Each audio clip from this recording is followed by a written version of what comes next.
On retrouve désormais à Bruxelles notre correspondant Grégoire Laury. Bonsoir Grégoire. Bonsoir Julien. Alors on l'a vu, Marine Le Pen et Matteo Salvini ont donc formé ce nouveau groupe de partis nationalistes eurosceptiques baptisé Identité et Démocratie, mais ils n'ont pas réussi à fédérer autant qu'ils le souhaitaient.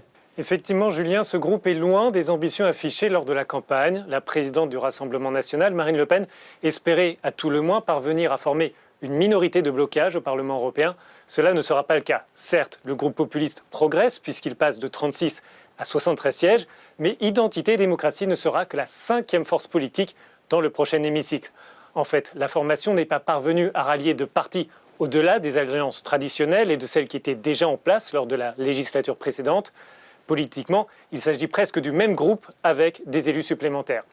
Pour Marine Le Pen, il y a aussi un revers plus personnel puisque la présidence d'Identité et Démocratie revient à un Italien. En effet, la Ligue de Matteo Salvini représente la plus grande délégation nationale de la formation. Alors, parmi les partis qui ont refusé de rejoindre donc, ce groupe nationaliste, il y a le Fidesz de Viktor Orban et en Pologne aussi le parti Droit et Justice. Est-ce qu'on sait pour quelles raisons ? Eh bien, le Fidesz du Premier ministre hongrois est encore officiellement membre du PPE, le Parti populaire européen, même s'il en est suspendu.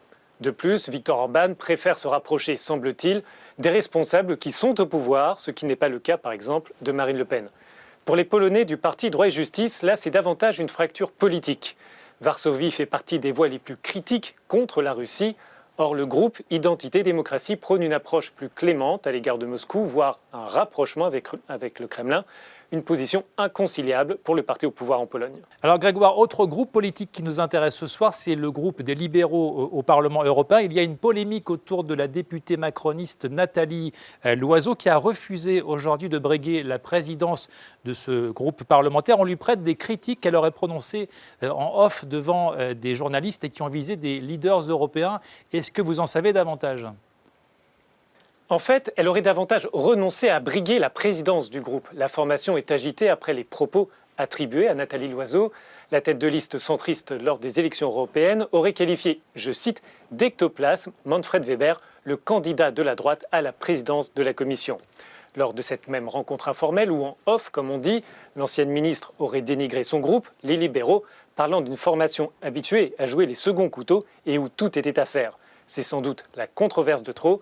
La délégation française avait déjà poussé pour faire disparaître le mot libéral dans la nouvelle dénomination de cette alliance du centre qui s'appellera désormais Renouveler l'Europe. Merci beaucoup Grégoire Laury, notre correspondant à Bruxelles. Tout de suite, on passe au reste de l'actualité.